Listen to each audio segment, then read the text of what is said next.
Baik, perkenalkan nama lengkap saya Lorencia Diabani dengan NPM 33200015. Di sini saya akan menjelaskan materi hari ini tentang coelenterata. Coelenterata adalah hewan yang menggunakan rongga tubuhnya atau perut sebagai tempat pencernaan makanan. Ciri-ciri dari coelenterata yang pertama, tubuhnya simetri radial dan terdiri dari dua lapisan jaringan. Ciri yang kedua, menggunakan rongga tubuh sebagai tempat pencernaan makanan, pengedar sari makanan, dan pengeluaran makanan. Ciri yang ketiga, habitatnya berada di perairan, baik di perairan tawar maupun laut, namun pada umumnya hidup di perairan laut. Yang berikut, klasifikasi coelenterata. Klasifikasi yang pertama yaitu hidrozoa. Hidrozoa memiliki ciri yang pertama, sebagian besar berbentuk polip dan hidup di perairan laut. Ciri yang kedua, dapat berkembang biak dengan seksual maupun aseksual. Contoh dari hidrozoa yaitu Hydra viridissima atau hidra hijau dan Hydra fusca atau hidra coklat. Klasifikasi yang kedua yaitu Scyphozoa.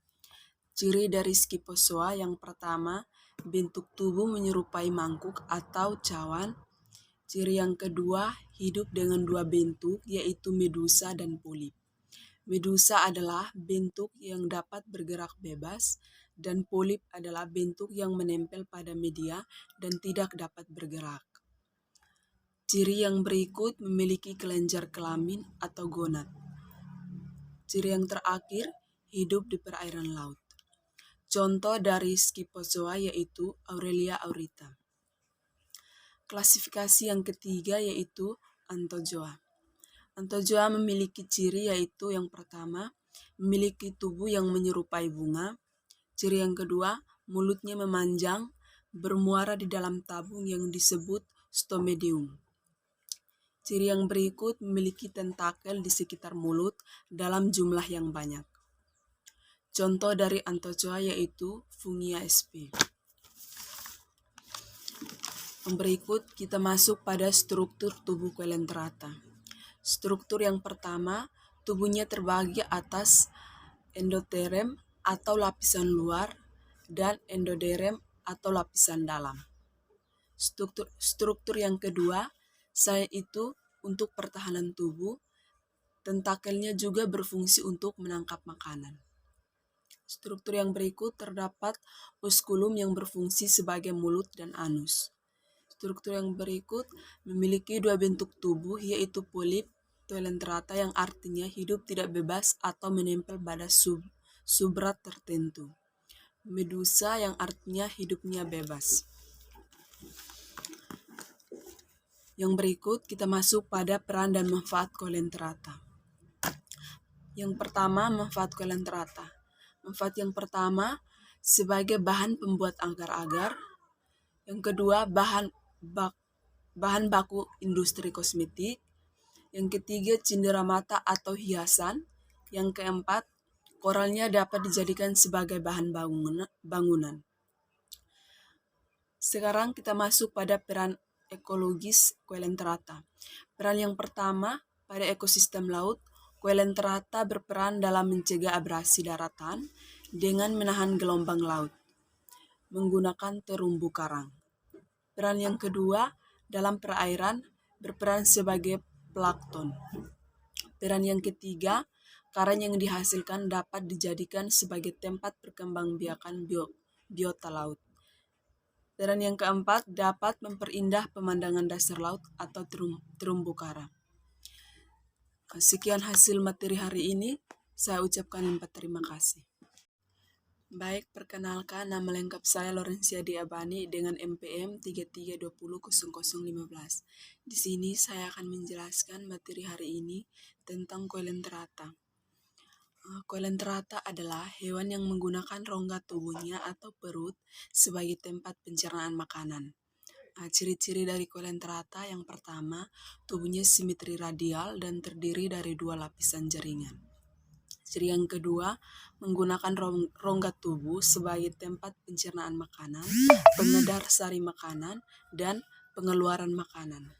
Ciri yang ketiga, habitatnya berada di perairan, baik di perairan tawar maupun laut, namun pada umumnya hidup di perairan laut.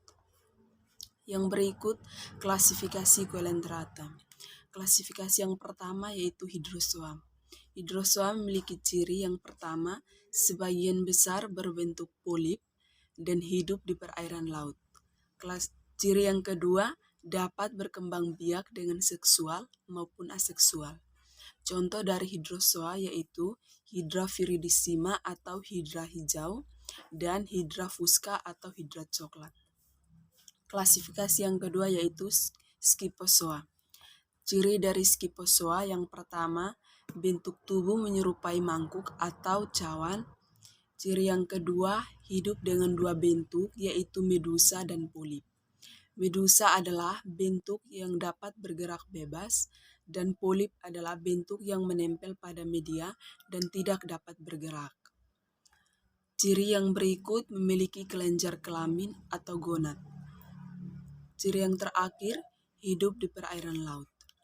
Contoh dari Scyphozoa yaitu Aurelia aurita. Klasifikasi yang ketiga yaitu Anthozoa. Anthozoa memiliki ciri yaitu yang pertama, memiliki tubuh yang menyerupai bunga. Ciri yang kedua, mulutnya memanjang, bermuara di dalam tabung yang disebut stomedium. Ciri yang berikut memiliki tentakel di sekitar mulut dalam jumlah yang banyak. Contoh dari Anthozoa yaitu Fungia sp. Yang berikut kita masuk pada struktur tubuh Coelenterata. Struktur yang pertama, tubuhnya terbagi atas endoterem atau lapisan luar dan endoderem atau lapisan dalam. Struktur yang kedua, yaitu untuk pertahanan tubuh, tentakelnya juga berfungsi untuk menangkap makanan. Struktur yang berikut terdapat osculum yang berfungsi sebagai mulut dan anus. Struktur yang berikut memiliki dua bentuk tubuh yaitu polip Coelenterata yang artinya hidup tidak bebas atau menempel pada substrat tertentu. Medusa yang artinya hidupnya bebas. Yang berikut kita masuk pada peran dan manfaat Coelenterata. Yang pertama, manfaat Coelenterata. Manfaat yang pertama, sebagai bahan pembuat agar-agar. Yang kedua, bahan baku industri kosmetik. Yang ketiga, cindera mata atau hiasan. Yang keempat, koralnya dapat dijadikan sebagai bahan bangunan. Sekarang kita masuk pada peran ekologis Coelenterata. Peran yang pertama, pada ekosistem laut, Coelenterata berperan dalam mencegah abrasi daratan dengan menahan gelombang laut menggunakan terumbu karang. Peran yang kedua, dalam perairan berperan sebagai plankton. Peran yang ketiga, karang yang dihasilkan dapat dijadikan sebagai tempat perkembangbiakan biota laut. Peran yang keempat, dapat memperindah pemandangan dasar laut atau terumbu karang. Sekian hasil materi hari ini. Saya ucapkan terima kasih.